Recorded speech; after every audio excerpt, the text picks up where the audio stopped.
अस्सलाम वालेकुम dear students. आज के लेक्चर में हम बात करेंगे about mass parabola for odd A nuclei.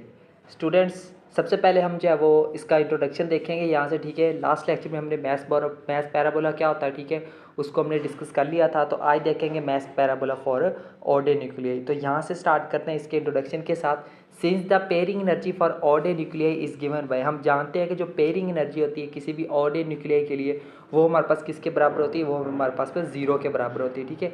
ये जो चीज़ थी ये हमने जो है वो सेमी इंपेरिकल मैथ्स फार्मूले जब हमने उन 5 एनर्जीज़ को डिस्कस किया तो उसमें हमने पेयरिंग एनर्जी में जो ये चीज़ हमने डिस्कस की थी, ठीक है। So also we have the mass of nuclear. हम इस तरह से हमने जो लास्ट लेक्चर में मैस पैराबोला लेक्चर में हमने जो है उसकी ये एक इक्वेशन ड्राइव की थी, ठीक है, मैस पैराबोला के लिए, ठीक है, मैस की न्यूक्लियाई के मैस की, ठीक है। तो इसको हम इक्वेशन नंबर 1 का नाम दे देते हैं। इसी इक्वेशन को जो अब जो हम डिफरेंशिएट करेंगे विद रिस्पेक्ट टू जेड, यानी कि जेड के लिहाज से हमने इसको क्या करना है, वो डिफरेंशिएट करना है, ठीक है। तो डिफरेंशिएट कर देंगे तो हमारे पास जो है वो इसकी डिफरेंशिएशन, ठीक है, हमारे पास ये हमने इसको रिप्रेजेंट कर दिया, ठीक है, D M over D G बराबर, ठीक है। तो यहाँ पे देखें ये कॉन्स्टेंट है, कॉन्स्टेंट का डिफरेंशिएशन जीरो होती है, अब खत्म हो जाएगा।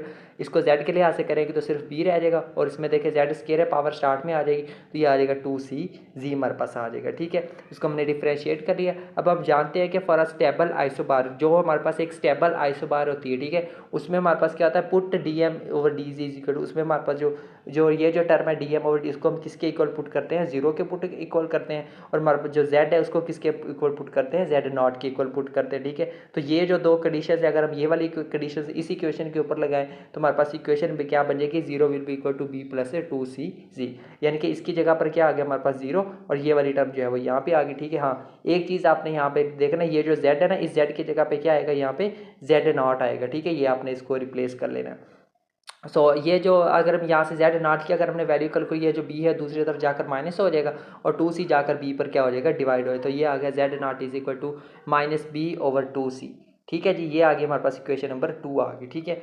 इसको मजीद देखते हैं जी। यहाँ से put equation 2 in equation 1 with z is equal to z not. अब जो है जेड नॉट की वैल्यू जो माइनस बी ओवर 2c है, ठीक है, इसको जो हम इक्वेशन नंबर 1 में इस जगह पर पुट करते हैं, ठीक है। इस जगह पर जब हम ये वैल्यू पुट करेंगे तो हमारे पास इक्वेशन बन जाएगी, हमारे पास कुछ इक्वेशन ये वाली बन जाएगी, ठीक है। इसको सिंप्लीफाई कर लेना। यहाँ पे देखिए हमारे पास ई माइनस, देखिए यहाँ पे हमारे पास क्या है, माइनस का 2c जेड नॉट, ठीक है, और यहाँ पे हमारे पास क्या आ रहा है, सी जेड स्केयर आ रहा है, ठीक है, सी जेड नॉट स्केयर। यहाँ पे जो है वो एक टर्म मिस हो रही है, ठीक है। ये वाली जो टर्म है ना यहाँ पे आएगी, यहाँ पे बेसिकली ये वाली जो टर्म है ना वो मिस होगी, ठीक है। आपने लिखना है यहाँ पे a minus 2c(z0 plus c(z0 square), ठीक है। ये पूरी टर्म है कि यहाँ पे भी एक मिस्टेक हुई है, तो ये आपने जो है वो लिख लेना है ऐसे। This is maths for stable isobar. तो ये जो है वो हमारे पास स्टेबल बार आइसोबार के लिए हमारे पास क्या है, मैथ्स है, ठीक है। The maths parabola for a fixed order is shown in figure. किसी भी एक फिक्स्ड ऑर्डर न्यूक्लियर के लिए हमारे पास जो मैथ्स पैराबोला होता है वो उसको जो है हमने इस जो है वो इस ग्राफ के अंदर भी उसको शो आउट किया गया है, ठीक है। इसमें जो है वो आप दे सकते हैं, ये जो उसकी राइट साइड है ये उसकी लेफ्ट साइड है, ठीक है। ये जेड है, ये मैथ्स है, ठीक है। तो ये फिक्स्ड ए के लिए है, और ये क्या है हमारे पास लोएस्ट एनर्जी आइसोबार है, जिसको हम स्टेबल बार भी नाम देते हैं, ठीक है। नेक्स्ट देखिए, the point on parabola are at integral values of Z, ठीक है। ये जो पॉइंट्स आपको नजर आ रहे हैं, ठीक है, ये इंटेग्रल वैल्यूज हैं जेड की। इट मीन्स, इसका मतलब क्या है, for a particular value of A, यानी कि ए की किसी भी एक खास वैल्यू के लिए these there are different nuclei with different Z. तो हमारे पास डिफरेंट न्यूक्लियाई हो सकते हैं जिनमें जो जेड की वैल्यू है वो भी क्या हो सकती है, डिफरेंट हो सकती है, ठीक है। आगे जी हमारे पास दीज आर कार्ड आइसोबार, इनको जो हम आइसोबार्स का नाम देते हैं, ठीक है। All isobars are falling on this parabola. तो जितने भी आइसोबार्स है वो जो है इस पैराबोला के ऊपर ही क्या करते हैं, फॉल करते हैं। जैसे यहाँ पे देखिए डिफरेंट जो है आइसोबार्स इसके ऊपर फॉल कर रहे हैं, ठीक है जी।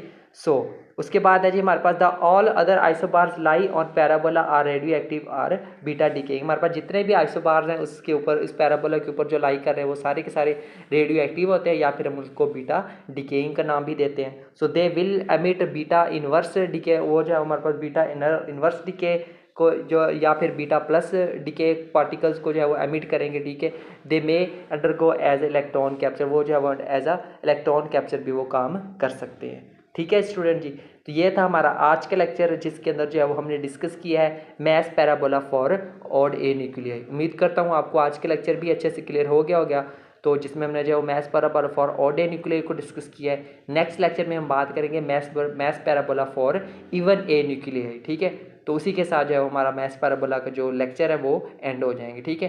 तो मिलते हैं नेक्स्ट लेक्चर में, तब तक के लिए टेक केयर एंड अल्लाह हाफिज़।